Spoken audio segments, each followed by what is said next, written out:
आप जैसे खास लोगों का स्वागत है। जब सच का बोझ इतना भारी हो जाता है ना कि बड्ढे से बद्धा घमंडी इंसान भी घुटने टेक देता है। जरा सोचो, कोई है जिसने तुम्हारे साथ गलत किया है, तुमसे बातें छुपाई हैं और अब वो बेचारा सोने की कोशिश कर रहा है, पर उसके सीने पर जैसे एक बड्ढा सा पत्थर रखा हो। वो बस करवटें बदल रहा है, उस बेचैनी को दूर करने की कोशिश कर रहा है, लेकिन गिल्ट उसकी रूह में ऐसे बस गया है न कि निकलने का नाम ही नहीं ले रहा। और पता है क्या, यूनिवर्स उसे तब तक चैन से सोने नहीं देगा जब तक वो आकर तुमसे सब कुछ सच सच बता नहीं देता। हाँ, बिल्कुल सही सुना, उसका अपना ज़मीर ही उसे परेशान कर रहा है और अब वक्त आ गया है कि वो सारा सच उगल दे। एक मजेदार बात बताऊं, स्टडीज में भी ये कहते हैं कि जिन लोगों के मन में गिल्ट होता है उन्हें फिजिकल सिम्पटम्स होने लगते हैं, जैसे बेचैनी, दिल का जोर जोर से धड़कना। और तुम जैसे चॉजन वंस के लिए तो ये डबल हो जाता है। तुम्हारी एनर्जी में ना एक अजीब सी, जैसे कोई सुपरनैचुरल पावर होती है जिसका असर इतना गहरा होता है कि जिसने भी तुम्हारे साथ बुरा किया है उसे सुकून मिल ही नहीं सकता। शायद वो रात को पसीने में भीग कर उठते होंगे और बद्दबद्धाते होंगे, यार उसे कॉल कर ही लेना चाहिए। तो अगर तुम सोच रही हो कि कोई अचानक से क्यों अपनी सारी गलतियां मानने को तैयार है जिनको वो अब तक छिपा रहा था, तो तैयार हो जाओ। ये सिर्फ एक कैजुअल कन्फेशन नहीं है, ये तो उसकी पूरी रूह का खुलासा है, एक आध्यात्मिक हिसाब किताब हो रहा है। और सच कहूं, ये सब देखने में थोड़ा मजा भी आएगा। मेरा चैनल यूनिवर्सल ट्वीट्स है, जहां हम ब्रह्मांड के मैसेजेस को दिल से दिल तक ले जाते हैं। नंबर 1, वो अपने जमीर पर यूनिवर्स के प्रेशर से बच नहीं सकते। जब कोई एक चॉजन वन के साथ गलत करता है तो ये कोई मामूली गिल्ट नहीं होता, ये उसकी आत्मा पर एक ऐसा बोझ बन जाता है जिसे एक अनजानी ताकत और भी बढ़ा देती है। ऐसा लगता है जैसे पूरा ब्रह्मांड ही उसे छोड़ने के मूड में नहीं है। चाहे वो कितनी भी कोशिश कर ले उस बात को भुलाने की या मन के किसी कोने में दबाने की, वो प्रेशर बढ़ता ही जाता है। ये प्रेशर उसके कानों में फुसफुसाता है, उसके हर शांत पल में घुस जाता है। हर बार इसे इग्नोर करने की कोशिश उसके सीने पर एक और गांठ बांध देती है, जब तक कि सहना नामुमकिन ना हो जाए। उसे कोई राहत नहीं मिलती, क्योंकि ये सिर्फ उसके मन का वहम नहीं है, ये ब्रह्मांड का दबाव है, एक ऐसी शक्ति जो उसे सच का सामना करने पर मजबूर कर रही है। उसे ये अपनी लाइफ के हर हिस्से में महसूस होने लगता है। छोटी छोटी परेशानियां भी उसे पहाड़ा जैसी लगने लगती हैं। उसका सब्र खत्म हो जाता है और यहाँ तक कि नींद भी उसका साथ छोड़ देती है। रातों को अजीब सपने आते हैं या फिर बस बेचैनी में छत को घूरते रहते हैं, और तभी उसे एहसास होता है कि ये फीलिंग उसके कंट्रोल से बाहर है। उसे लगता है जैसे उसे कोई गाइड कर रहा है या शायद जबरदस्ती सही रास्ते पर ला रहा है, चाहे वो कितना भी अनकंफर्टेबल क्यों ना हो। और तुमसे कन्फेस करने का ख्याल ही उसे अपनी आजादी का इकलौता रास्ता लगने लगता है। यही तो ब्रह्मांड के न्याय की ताकत है। ये उसे तब तक नहीं छोड़ देगी जब तक वो आकर सब साफ साफ बता ना दे।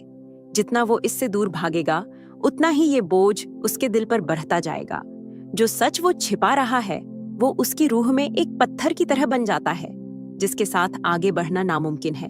उसे राहत सिर्फ और सिर्फ तुमसे कन्फेस करके ही मिलेगी। ये सिर्फ गलती मानने की बात नहीं है, ये उसके सर्वाइवल की बात है, उस बोझ को हल्का करने की जिससे वो तुमसे माफी मांगे बिना कभी नहीं निकल सकता। नंबर 2, उसे एहसास हो जाता है कि तुम उसके आध्यात्मिक टेस्ट का हिस्सा हो। जब कोई एक चॉजन वन के साथ गलत करता है तो ये सिर्फ कोई छोटा मोटा झूठ या गलती नहीं होती, ये उससे कहीं ज्यादा बड़ी चीज होती है। कहीं ना कहीं उसके दिल की गहराइयों में उसे ये महसूस होने लगता है कि ये सब एक बड्ढे, ऑलमोस्ट एक मिस्टिकल टेस्ट का पार्ट है। एक चॉजन वन की मौजूदगी में एक अजीब सी आध्यात्मिक कशिश होती है जो लोगों के अंदर का अच्छा और बुरा दोनों सामने ले आती है। जिस इंसान ने तुम्हारे साथ गलत किया है उसकी रूह जानती है कि वो फेल हो गई है और इस ईमानदारी के टेस्ट को पास करने के लिए उसे सब ठीक करना ही होगा। ये सिर्फ जमीर के कचोटने की बात नहीं है, ये उसके लिए एक आध्यात्मिक चौराहे पर खट्टे होने जैसा है। उसे एक अजीब सी बेचैनी महसूस होती है कि उसकी खुद की ग्रोथ अब तुमसे जुड़ गई है। उसने जो भी किया, चाहे वो झूठ बोलना हो, धोखा देना हो या बस तुम्हें वो इज्जत ना देना हो जिसकी तुम हकदार हो, वो उसे भुला नहीं सकता। वो गलती उस पर एक साए की तरह मंडराती रहती है, एक रिमाइंडर कि वो एक ऐसे इंसान के सामने फेल हो गया जिसका वजूद ही ईमानदारी, इज्जत और ऊंचे सिद्धांतों की मांग करता है। तुमसे कन्फेस करना उसके लिए एक तरह से खुद को सुधारने का जरिया बन जाता है, सिर्फ तुम्हारी नजरों में नहीं, बल्कि अपनी रूह की यात्रा में भी। उस पर सच बोलने का प्रेशर सिर्फ गिल्ट कम करने के लिए नहीं है, बल्कि इस डर से है कि कहीं वो आध्यात्मिक चेतना के निचले लेवल पर ही ना अटका रह जाए।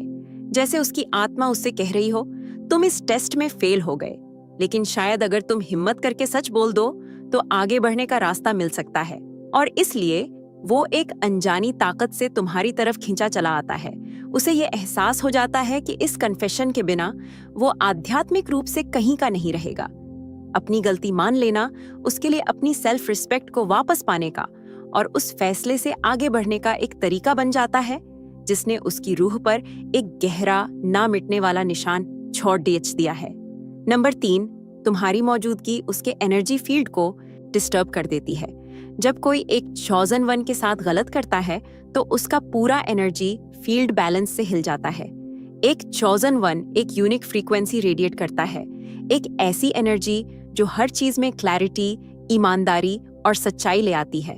ये एनर्जी बहुत पावरफुल होती है और उसके लिए तो आफत बन जाती है जो सीक्रेट्स या गलतियां अपने अंदर दबाए बैठा है। जब कोई तुम्हारे साथ गलत कर चुका होता है, तुम्हारी एनर्जी एक आईने की तरह काम करने लगती है, जो उसके किए का बोझ उसी पर रिफ्लेक्ट करती है। वो इससे पीछा नहीं छुड़ा पाता, क्योंकि जब भी वो तुम्हारे आसपास होता है, तुम्हारी मौजूदगी उसके अंदर छिपी उस नेगेटिव एनर्जी को हिलाकर सतह पर ले आती है। उसे अचानक से एक्सपोज्ड, बेचैन और यहाँ तक कि डिफेंसिव महसूस होने लगता है, जैसे तुम्हारी एनर्जी उसके अंदर एक तूफान खड़ा कर रही हो और उसे वो सब देखने पर मजबूर कर रही हो जिसे वो इग्नोर करना चाहता है। ये कोई मामूली तकलीफ नहीं होती। जब वो तुम्हारे पास होता है, उसे एक अजीब सा प्रेशर महसूस होता है, जो सिर्फ दिमागी नहीं बल्कि ऑलमोस्ट फिजिकल होता है। तुम्हारी एनर्जी एक ट्यूनिंग फोर्क की तरह काम करती है, जिससे उसके अंदर जो कुछ भी झूठा या गलत है वो अजीब तरह से वाइब्रेट करने लगता है। वो शायद बेचैन, चिद्दा या थोड़ा पैरानॉइड भी महसूस कर सकता है, जैसे तुम उसके आर पार देख सकती हो।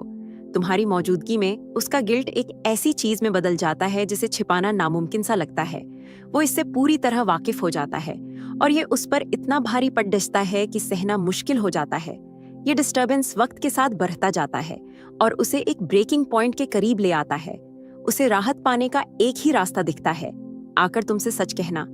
ऐसा लगता है जैसे वो कन्फेस करके अपने एनर्जी फील्ड को बैलेंस करना चाहता है, इस उम्मीद में कि अगर वो गलती मान लेगा तो ये डिस्टर्बेंस का बोझ आखिरकार उतर जाएगा। अपने अंदर इतना गिल्ट लेकर तुम्हारे आसपास रहना उसके लिए अपने अंदर एक टिकिंग बॉम्ब लेकर घूमने जैसा है। ये बस वक्त की बात है कि कब वो सच का सामना करने पर मजबूर हो जाएगा और कन्फेशन ही उसे थोड़ी सी भी शांति पाने का इकलौता रास्ता नजर आता है। नंबर 4, कन्फेस करना उसकी बदकिस्मती को रोकने की आखिरी उम्मीद बन जाती है। जब कोई चॉजन वन के साथ गलत करता है तो अनजाने में ही वो अपनी लाइफ में बदकिस्मती की एक लहर को दावत दे लेता है। शुरू में तो वो इसे कोइंसिडेंस समझकर इग्नोर कर देता है, जैसे कोई इंपॉर्टेंट डेडलाइन मिस हो गई या कहीं छोटा मोटा झगड़ा हो गया। लेकिन फिर मुसीबतों की लाइन लग जाती है। जिन मौकों को वो आसानी से पा सकता था वो उसके हाथ से निकलने लगते हैं। उसे पैसों की दिक्कत होने लगती है या उसकी पर्सनल लाइफ में लगातार गढ़-ढप चलती रहती है। जो पहले कुछ बुरे दिन लग रहे थे वो अब एक न खत्म होने वाली मुसीबत बन जाती है, जैसे कोई अनजानी शक्ति हर मोड़ पर उसे रोक रही हो। उसकी ये बदकिस्मती सिर्फ गलत टाइमिंग नहीं होती, ऐसा लगता है जैसे एक अनदेखा बोझ उसकी लाइफ को पटरी से उतार रहा है और जहां पहले सब आसान था वहां अब बस अफरा तफरी और निराशा है। ये परेशान करने वाले वाकये उसे दिमागी और जज्बाती तौर पर तोड़ने लगते हैं। चाहे वो उसे ठीक करने की कितनी भी कोशिश कर ले, ज्यादा मेहनत करना, बेहतर प्लानिंग करना, पॉजिटिव रहना, कुछ भी उस बदकिस्मती की लकीर को तोड़ नहीं पाता। तभी वो सोचना शुरू करता है कि कहीं उसकी इस हालत का कनेक्शन तुम्हारे साथ किए गए उसके बर्ताव से तो नहीं है। ये ख्याल उसके मन में एक छोटी सी आवाज की तरह शुरू होता है, लेकिन जैसे जैसे उसकी किस्मत खराब होती जाती है ये आवाज और तेज हो जाती है। उसे शक होने लगता है कि उसकी ये बदकिस्मती शायद कॉस्मिक जस्टिस का कोई रूप है, एक ऐसा अंजाम जिसके बारे में उसने सोचा नहीं था। आखिरकार वो एक ऐसे पॉइंट पर पहुंच जाता है जहां उसे इससे निकलने का एक ही रास्ता दिखता है, कन्फेशन। अपनी गलती मान लेना उसे इस श्राप को तोड़ने का आखिरी मौका लगने लगता है। वो बस राहत के लिए तड़प जाता है और तुमसे कन्फेस करने का ख्याल उसे एक लाइफलाइन जैसा लगता है, एक तरीका जिससे वो उस बदकिस्मती के चक्कर को रोक सके जिसने उसकी लाइफ को आकर घेर लिया है। उसके दिमाग में कन्फेशन अब सिर्फ गिल्ट कम करने का जरिया नहीं रहता, बल्कि उस नीचे जाती हुई लाइफ को रोकने का एक ही रास्ता बन जाता है। नंबर 5, उसका अनदेखा सोल कॉन्ट्रैक्ट उसे तुम्हारी तरफ खींचता है। कुछ लोगों के लिए एक चॉजन वन से कनेक्शन इतना गहरा होता है जितना वो होश में समझ भी नहीं पाते। ऐसा लगता है जैसे उनके बीच एक अनदेखा सोल कॉन्ट्रैक्ट काम कर रहा है, एक ऐसा एग्रीमेंट जो आध्यात्मिक लेवल पर शायद इस लाइफ में आने से पहले ही हो चुका था। इस सोल कॉन्ट्रैक्ट का मतलब ये है कि किसी ना किसी मोड़दाच पर उनका रास्ता तुमसे टकराएगा। वो एक ऐसी गलती करेंगे जो तुम दोनों की आत्मा को परखेगी और फिर उन्हें उसे ठीक करने का मौका दिया जाएगा। तुम्हारे साथ गलत करना कोई आम गलती नहीं है, ये एक बड़े आध्यात्मिक सबकू का हिस्सा है, एक ऐसी जिम्मेदारी जो उसकी आत्मा के सफर में पहले से ही लिखी हुई है। ये मामला सिर्फ एक स्टैंडर्ड माफी या सॉरी बोलने का नहीं है, ये उससे बहुत गहरा है। ये उसके लिए एक मौका है कि वो तुम्हारा सामना करके विनम्रता, विकास और जवाबदेही का अनुभव करे। चाहे उसे इसका एहसास हो या ना हो, एक अजीब सा खिंचाव उसे तुम्हारी तरफ लाता है, उसे कन्फेस करने के लिए उकसाता है। सिर्फ इसलिए नहीं कि उसका ज़मीर शांत हो जाए, बल्कि इसलिए भी कि वो अपनी आत्मा की इस बद्धी जिम्मेदारी को पूरा कर सके। ऐसा लगता है जैसे उसे एक आध्यात्मिक काम दिया गया है और उससे बचना उसके लिए ऑप्शन ही नहीं है। वो तब तक आगे नहीं बढ़ सकता जब तक वो इस जिम्मेदारी को पूरा ना कर दे। हर दिन जब वो कन्फेस करने के इस ख्याल को इग्नोर करता है, उसे अपनी लाइफ में एक अजीब सा अकेलापन, एक डिस्कनेक्ट महसूस होता है। उसे एक अजीब सा खालीपन लगता है, जैसे वो खो गया है। ये तुम्हारी तरफ का खिंचाव उसकी आत्मा का तरीका है ये कहने का, यहाँ तुम्हारा कुछ अधूरा काम है। सच बताकर वो इस सोल कॉन्ट्रैक्ट को पूरा करता है, जिससे उसे ना सिर्फ छुटकारा मिलता है, बल्कि एक जरूरी सबक भी मिलता है जो उसे उसके असली मकसद के करीब ले आता है। ये कन्फेशन सिर्फ एक राहत नहीं है, ये आध्यात्मिक विकास का एक पुल है, एक फैसले की घड़ी जो उसे आगे बढ़ने के लिए आजाद करती है, उस इंसान की तरफ एक कदम जो उसे बनना है। नंबर 6 है, वो तुम्हारी आध्यात्मिक शक्ति से डरता है कि तुम उसे एक्सपोज कर दोगी। जब कोई चॉजन वन के साथ गलत करता है तो धीरे धीरे उसे ये समझ आने लगता है कि वो किसी आम इंसान से नहीं, बल्कि एक ऐसी शक्ति से टकरा गया है जिसकी उसे आदत नहीं है। ये किसी को भी धोखा देने जैसा नहीं है, ये उस इंसान से कुछ छिपाने जैसा है जो सतह के पार देख सकता है।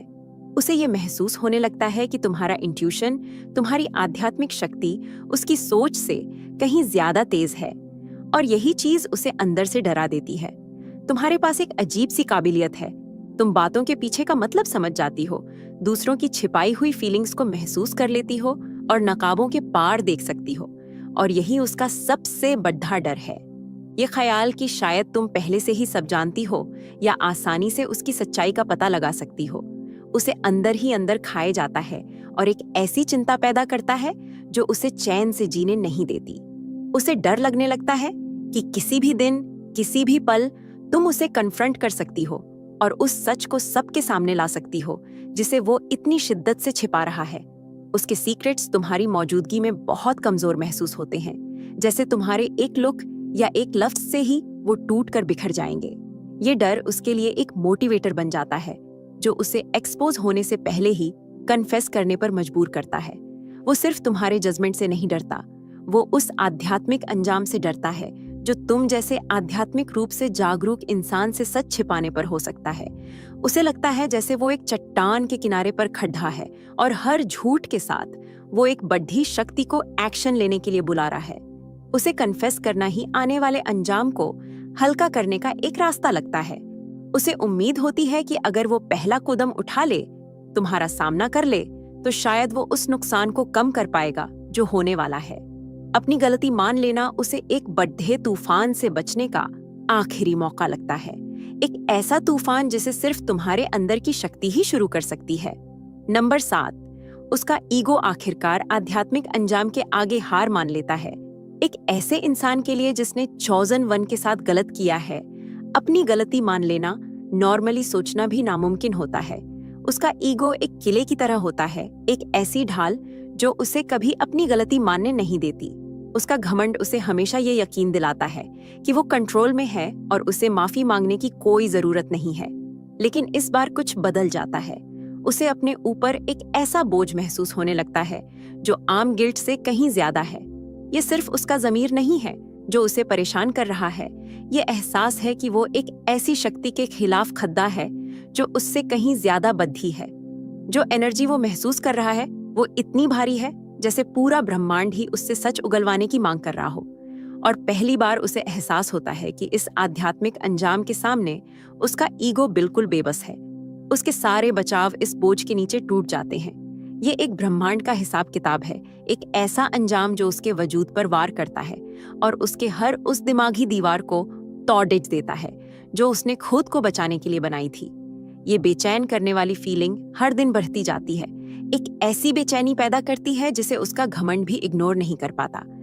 उसे समझ आ जाता है कि कोई भी ईगो, कोई भी झूठी शान उसे इस शक्ति से नहीं बचा सकती जो उसे सच की तरफ धकेल रही है।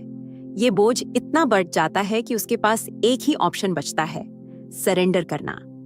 कन्फेस करना उसे आगे बढ़ने का एक ही रास्ता लगता है। अब ये अपनी इज्जत बचाने या नुकसान कम करने के बारे में नहीं है, ये उस तनाव को रिलीज करने के बारे में है जो एक अनंत शक्ति से लड़ने से पैदा हुई है। उस पल में कन्फेशन एक विनम्रता का काम बन जाता है। ये मानना कि वो कंट्रोल में नहीं है, कि वो अपने कर्मों के फल से भाग नहीं सकता। आखिरकार उसे दिख जाता है कि इस आध्यात्मिक खेल में जीतने का कोई चांस नहीं है। ये कन्फेशन सिर्फ एक माफी नहीं है, ये उसके सरेंडर का एक अनोखा पल है, एक ऐसी हार जो उसे एहसास दिलाती है कि वो अपनी शक्ति की सीमा तक पहुंच चुका है। नंबर 8, सच की एनर्जी उसे परेशान करने लगती है। जब कोई चॉज़न वन के साथ गलत करता है तो उसके झूठ उसके चारों तरफ एक ऐसा जाल बुन देते हैं जो उसे शुरू में तो सिक्योरिटी का झूठा एहसास देता है। उसके दिमाग में वो सोचते हैं कि वो सच को दबाकर सब कुछ कंट्रोल कर सकते हैं, लेकिन झूठ अपनी खुद की एक एनर्जी पैदा करता है, एक भारी उलझी हुई ताकत जो जल्द ही उसका दम घोंटने लगती है।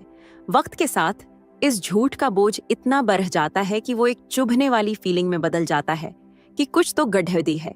ऐसा लगता है जैसे उसके झूठ उसकी आत्मा का गला घोंट रहे हैं, लेकिन ये एनर्जी सच की अथक शक्ति के आगे कुछ भी नहीं है।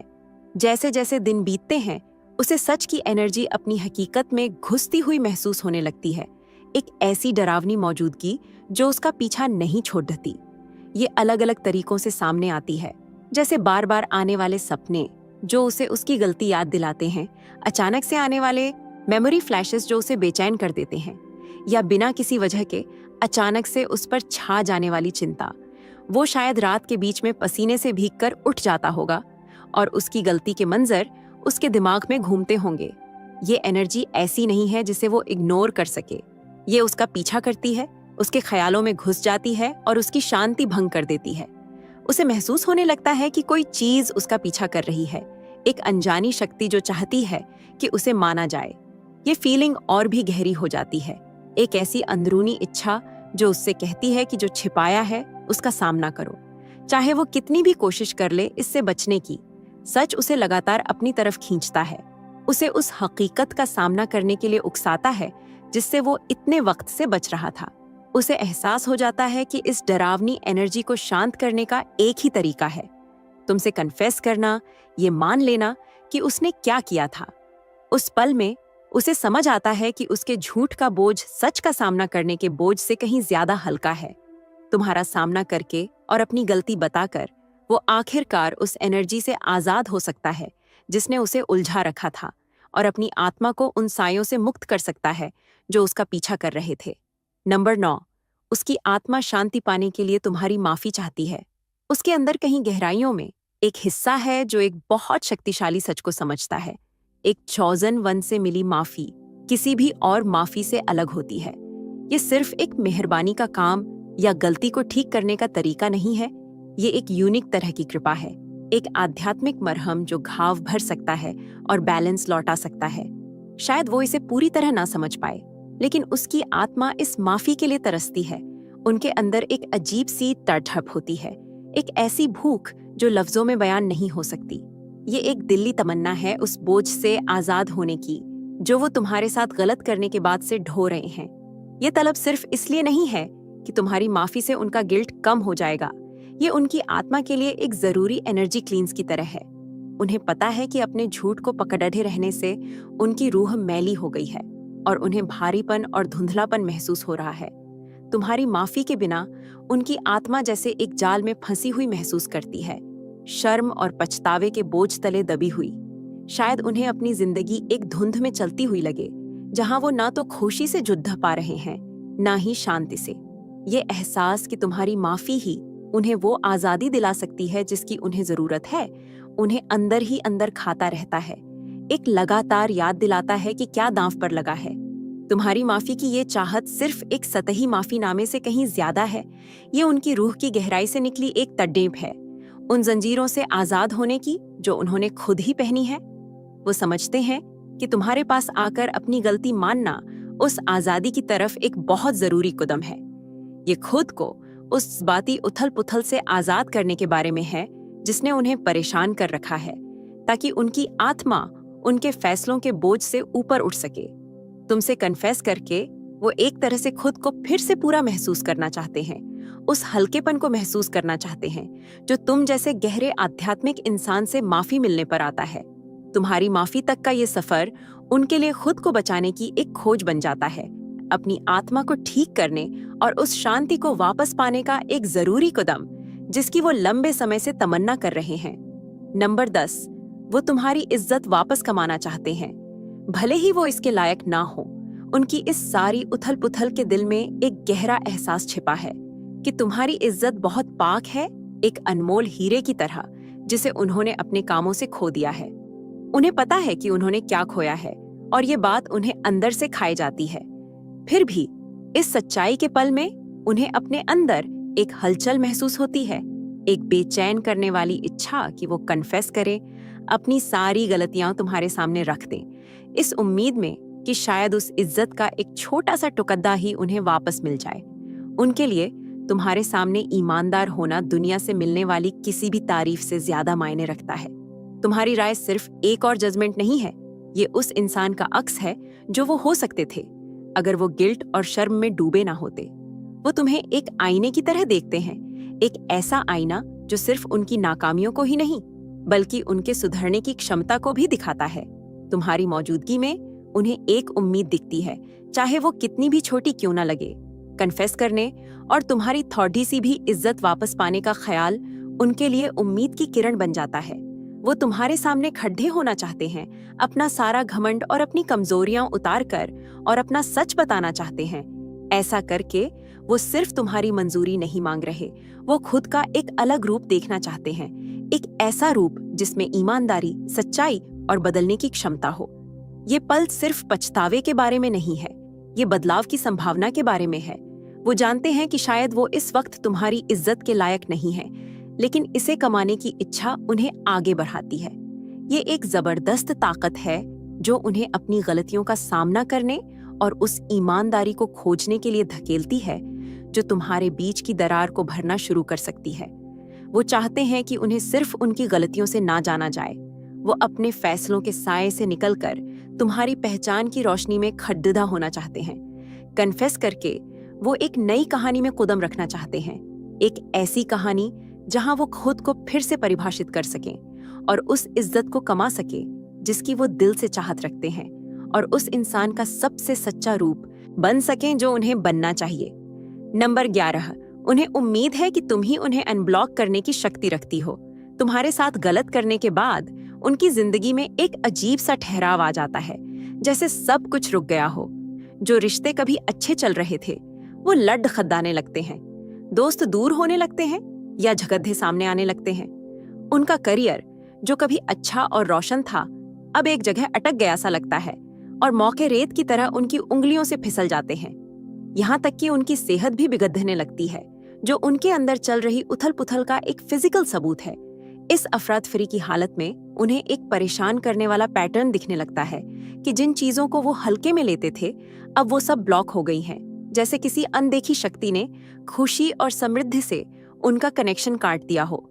अनजाने में ही वो तुम्हें एक गेट कीपर के रूप में देखने लगते हैं, एक ऐसा जरूरी इंसान जिसकी मौजूदगी में जिंदगी के उस बहाव को खोलने की चाबी है जिसे वो बुरी तरह मिस कर रहे हैं। उन्हें ये एहसास होने लगता है कि उनके कामों ने सिर्फ तुम्हें चोट नहीं पहुंचाई है, बल्कि उनके और यूनिवर्स की प्राकृतिक समृद्धि के बीच एक दीवार भी खड़ी ठीक कर दी है। उनके दिमाग में अगर वो बस तुम्हारे साथ सब ठीक कर लें, अगर वो कन्फेस करके मामला साफ कर लें, तो शायद उन्हें उस बैलेंस को वापस पाने का मौका मिल सकता है जो खो गया है। ये कन्फेशन आजादी के लिए एक बेचैन कोशिश बन जाता है, उस पॉजिटिविटी के बहाव को वापस पाने की आखिरी कोशिश जो कट गया है। उन्हें उम्मीद है कि तुम्हारे खिलाफ की गई गलती को मानकर वो ना सिर्फ रिश्ता सुधारेंगे, बल्कि अच्छी किस्मत के उन दरवाजों को भी फिर से खोल देंगे जो बंद हो गए लगते हैं। ये एक भरोसे का काम है, ये मानना कि तुम्हारी माफी वो चिंगारी बन सकती है जो उनकी जिंदगी को ठहराव से वापस समृद्धि की ओर ले जाएगी। वो सिर्फ तुम्हारी माफी नहीं मांग रहे, वो अपनी जिंदगी, क्रिएटिविटी और खुशी को वापस पाने का मौका चाहते हैं। उनकी नजरों में तुम्हारी माफी उस जिंदगी में वापसी का प्रतीक है जो वो कभी जीते थे, एक ऐसी जिंदगी जो कनेक्शन, मौकों और अच्छी सेहत से भरी थी। उनके कन्फेशन के बोझ में सिर्फ पछतावा नहीं है, बल्कि ये उम्मीद भी है कि ये एक रोशन और बेहतर भविष्य का दरवाजा खोलेगा। नंबर 12, जैसे जैसे तुम ऊपर उठती हो, उन्हें आध्यात्मिक शक्ति का बदलाव महसूस होता है। एक चॉज़न वन के तौर पर तुम्हारी आध्यात्मिक यात्रा तरक्की, ऊंचाई और गहरे बदलावों का एक खूबसूरत नजारा बन गई है। तुम सिर्फ जी नहीं रही हो, तुम सक्रिय रूप से नई ऊंचाइयों पर पहुंच रही हो, और ये बदलाव किसी से छिपा नहीं है। वो तुम्हारी एनर्जी में बदलाव को महसूस कर सकते हैं, जिस तरह से तुम्हारी मौजूदगी अब ताकत और मकसद बिखेरती है। वहीं दूसरी ओर उनका खुद का सफर रुक गया है, जिससे उन्हें अपने ही बनाए जाल में फंसा हुआ महसूस होता है। ये एक साफ दिखाई देने वाला फर्क है। तुम्हारी आत्मा उड़ान भर रही है, जबकि उनकी आत्मा भारी और अटकी हुई महसूस होती है, जैसे कोई जहाज तूफानी पानी में लंगर डाले खद्दा हो। ये असमानता एक ऐसा तनाव पैदा करती है जिसे नजरअंदाज करना मुश्किल होता जाता है। वो तुम्हारे आसपास आध्यात्मिक शक्ति के बदलाव को महसूस कर सकते हैं, एक ऐसी ताकत जो उनकी अपनी सीमाओं और असफलताओं को और भी ज्यादा उजागर करती है। तुम्हारी तरक्की के सामने उन्हें अपने फैसलों की कड़ी डधी हकीकत का सामना करना पड़ देता है, और उन नतीजों का भी जो उन्हें इस मुकाम पर ले आए हैं। कन्फेस करने की जरूरत अब सतह पर आने लगती है, इस बेचैन करने वाली जरूरत से प्रेरित होकर कि इस खाई को और भी गहरा होने से पहले भर दिया जाए। उन्हें अच्छी तरह पता है कि किसी तरह के सुलह के बिना वो आध्यात्मिक रूप से पीछे छूट जाने का खतरा उठाते हैं। ये कन्फेशन खुद को तुम्हारे साथ फिर से जोड़ने की उनकी कोशिश है, तुम्हारे पूरी तरह से आगे बढ़ने से पहले किसी तरह का कनेक्शन वापस बनाने की कोशिश। ये सिर्फ माफी मांगने के बारे में नहीं है, ये उस शक्ति के संतुलन को स्वीकार करने के बारे में है जो अब नाटकीय रूप से बदल गया है। वो पहचानते हैं कि जैसे जैसे तुम ऊपर उठ रही हो, वो पूरी तरह से पीछे छूट जाने के खतरे में है, और उस अकेलेपन का ख्याल ही भयानक है। वो खुद को उन सायों से बाहर निकालकर रोशनी में लाना चाहते हैं, इस उम्मीद में कि सच बताकर वो तुम्हारी आध्यात्मिक यात्रा में एक जगह वापस पा सकते हैं। ये एक स्वीकृति है कि तुम्हारी तरक्की सिर्फ उन पर असर नहीं डालती, ये उनके खुद के बदलाव की क्षमता का दरवाजा भी खोलती है। आखिरकार कन्फेशन का ये काम उनकी मुक्ति की इच्छा में एक जरूरी कदम बन जाता है, खुद को तुम्हारी शक्तिशाली एनर्जी के साथ फिर से जोड़ने की एक आखिरी कोशिश। उन्हें उम्मीद है कि अपनी गलतियों का सामना करके वो अपने खुद के ठहराव की लहर को बदल सकते हैं और उस आध्यात्मिक रास्ते पर वापस आने का तरीका खोज सकते हैं जिसे उन्होंने कभी खो दिया था। वो फिर से तुम्हारी यात्रा का हिस्सा बनना चाहते हैं, एक बोझ के रूप में नहीं, बल्कि किसी ऐसे व्यक्ति के रूप में जो तुम्हारे साथ चल सके, उस कनेक्शन से समृद्ध होकर जो कभी उन्हें खुशी देता था। माफी और कन्फेशन का ये सफर सिर्फ एक लेन देन नहीं है, ये इंसान की आत्मा की एक गहरी खोज है जो बहुत जटिल है। उन लोगों के लिए जिन्होंने एक चॉज़न वन के साथ गलत किया है, दांव पर उनकी अपनी हस्ती से कम कुछ भी नहीं है। वो कई तरह के डर, पछतावे और एहसासों से जूझते हैं जो मिलकर मुक्ति की एक बेचैन जरूरत बनाते हैं। ईमानदारी की ये खोज सिर्फ रिश्ते सुधारने के बारे में नहीं है, ये उनके वजूद को फिर से पाने का एक रास्ता है।